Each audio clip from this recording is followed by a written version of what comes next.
네, 영상 하나 또 찍어보는데 이번 주제는 유흥업소 여자들, 술집 여자들이 가장 싫어하는 손님 유형입니다.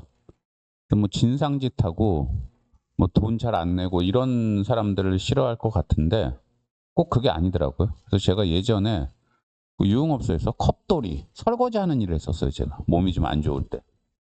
그거라도 해서 먹고 살아야 되기 때문에 몸이 안 좋을 때 그거 하면서 본 거, 그리고 유흥업소 많이 다니는 사람들한테 들은 거 뭐 이런 걸 종합해서 이제 제가 이제 이 영상 만드는데, 첫 번째는 결벽증 걸린 손님들이 있어요. 뭐냐면 성병 결벽증. 실컷 즐겼어요. 콘돔도 안 쓰고 2차도 가고.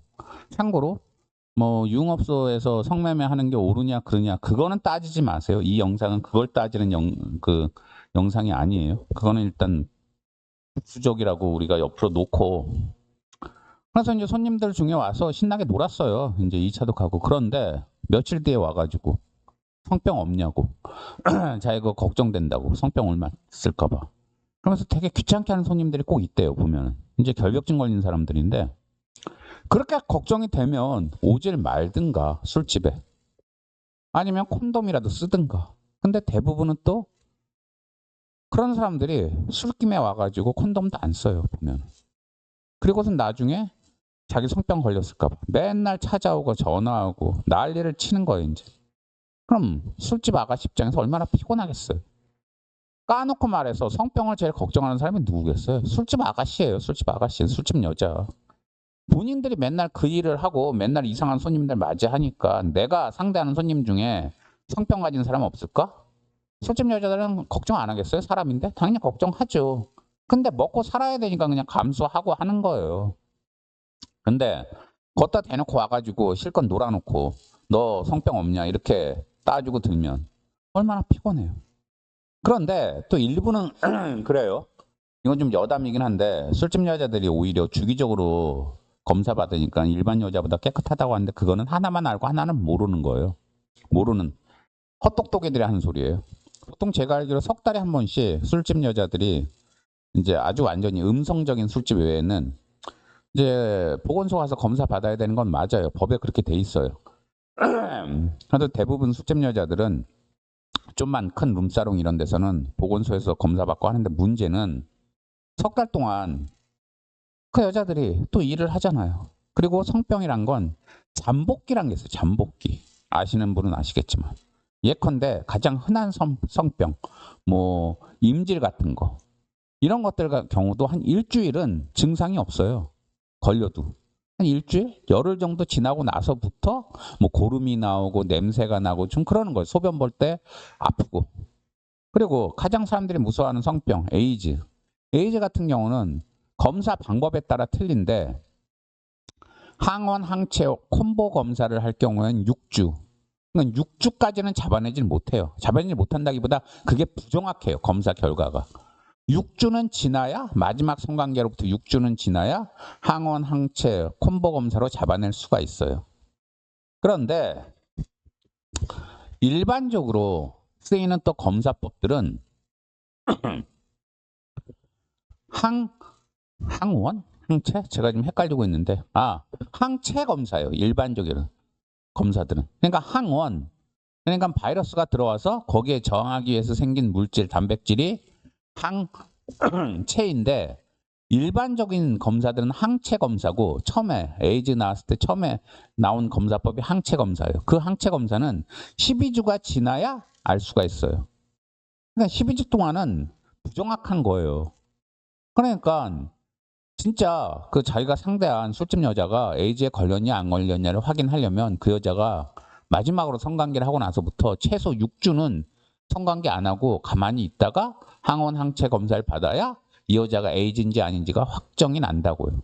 근데 그럼 6주 동안 그 여자는 뭐 먹고 살 건데요? 6주 동안 손님 안 받으면. 그러면 이 여자가 에이즈인지 확실히 하기 위해서 6주간 손님 안 받고 그 쉬어달라. 그러면은 그 기간에 대한 임금이라도, 그 기간에 대한 대가라도 지급을 해야 될 거 아니에요. 그 결벽증 가진 사람이. 그런 걸 요구하고 싶으면.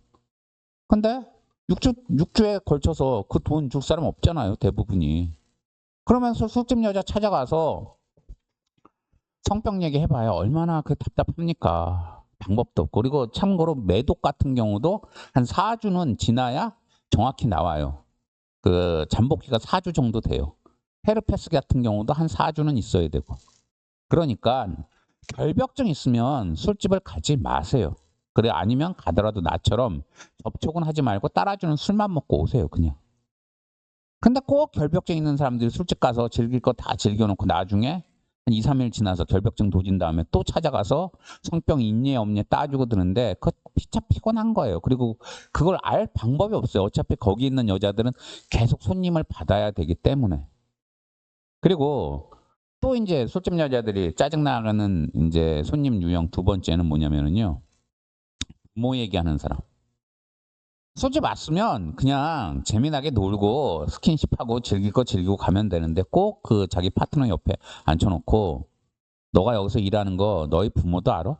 이런 얘기를 꺼내는 사람들이 있어요. 근데 그 얘기를 왜 꺼내요? 아니 무슨 당신이 지금 뭐 도덕적으로 훈계하러 왔어요? 종교 지도자예요? 무슨? 아니 거기 놀러 온 사람이 부모 얘기를 왜 꺼내냐고요. 거기 있는 아가씨들도 자기 부모 얘기 꺼내면 참 난감하고 자기 부모한테 나 술집에서 일해요 라고 말하는 아가씨가 몇이나 되겠어요. 또 그걸 부모가 알면 대부분 참 마음 아파하지 않겠어요? 그리고 가장 중요한 건 좋아서 거기서 일하는 여자가 몇이나 되겠어요. 자기도 자기 몸 그렇게 파는 거 대부분 여자들 싫어해요. 근데 어쩔 수 없이 자본주의에서 먹고 살아야 되고 돈이 필요하니까 거기까지 온 건데 그냥 묵시적으로 부모 얘기, 가족 얘기는 안 하는 게 룰이에요. 그쪽 바닥에선. 거꾸로 유부남이 거기 놀러 갔는데 술집 여자가 아 사모님이 여기 오시는 거 알아요? 뭐 이렇게 얘기하면 기분 좋겠어요? 유부남 손님 입장에서? 그런 얘기는 안 하는 게 피차 묵시적 룰인데 그걸 왜 꼭 깨냐고요. 그리고 그렇게 그 부모 얘기 꺼내가지고 분위기 썰렁하게 만들고 아가씨 기분 나쁘게 만들면 뭐가 그렇게 기분이 좋은데요. 아무리 거기서 일하는 아가씨들이 손님들의 감정 쓰레기통 역할을 하는 건 맞아요. 거기 가서 별짓 다 하고 스트레스 풀고 가는 게 손님들이 하는 일이고 그걸 또 받아주는 게 거기 아가씨들의 일인 건 맞지만 그래도 정도껏 해야죠. 부모 얘기까지 꺼내는 건 아니잖아요. 그건. 그다음에 세 번째 유형. 와가지고 그냥 놀지 않고 아가씨한테 너가 내 첫사랑을 닮았다느니 그러면서 첫사랑 이름을 불러주면서 그 아가씨 보고 첫사랑처럼 이렇게 행동해보라고.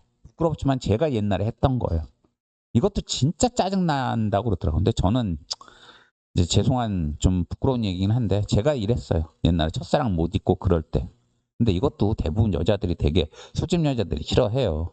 아무리 술집 여자들이 좀 전에 얘기한 대로 감정의 쓰레기통 역할을 하지만 첫사랑 자기 첫사랑을 못 잊으면 그냥 그 첫사랑을 찾아가든가 아니면 그냥 꿈에서라도 만나든가 그 술집 여자도 인권이 있는데 그 술집 여자한테 첫사랑 흉내 내봐라. 그럼 되겠어요? 저 그래서 요즘에 반성 많이 해요. 그런 행동 했던 거. 저 잘못했어요, 진짜로. 그래서 그때 잠깐 젊어서 그랬고 첫사랑 못 잊을 때 그 이후로는 안 그런 적 없어요. 그러니까 여러분도 그러지 마시고. 그다음에 마지막으로 술집 여자들 또 싫어하는 손님 유형이 여자 손님이에요.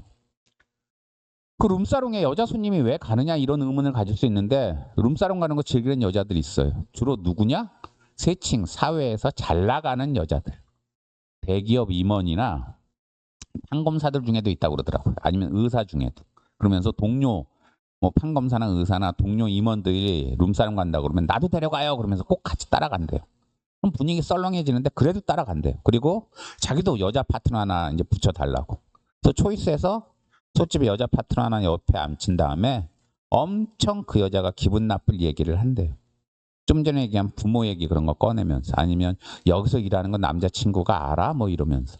결국은 그런 여자들이 술집 왜 가요? 가는 이유는 딱 하나예요. 상대적인 우월감을 확인하고 싶어서.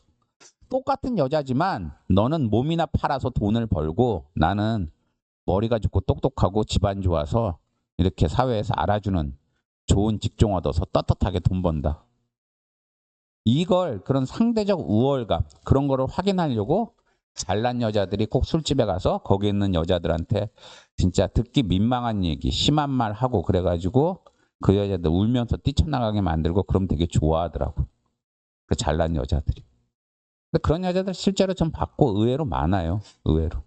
사람이 참 세디스트, 가학성 변태 성욕을 가진 게 그런 면으로도 이렇게 발현이 되는 것 같더라고요. 그래서 저는 절대 뭐 술집 여자가 그렇게 좋게만 보지도 않아요. 술집 여자들은 뭐 다 정이 많다느니 의리가 많다느니 그것도 개소리 같고 술집 여자 중에도 발랑 까주고 손님들 벗겨 먹으려는 애들 천지예요. 그래서 좋게만 안 보지만 또 그 사람들도 인권이 있는데 너무 심한 것도 아닌 것 같아서 제가 술집 여자 안 좋게 보는 영상도 올렸어요. 술집 여자 밖에서 만나면 안 좋은 점 뭐 이런 영상도 올렸는데 밸런스를 맞추는 차원에서 또 술집 여자들한테 너무 하는 건 아닌 것 같아서 술집 여자들이 정말 싫어하는 손님들 유형 이 영상도 찍어봤으니까 참고하십시오. 감사합니다.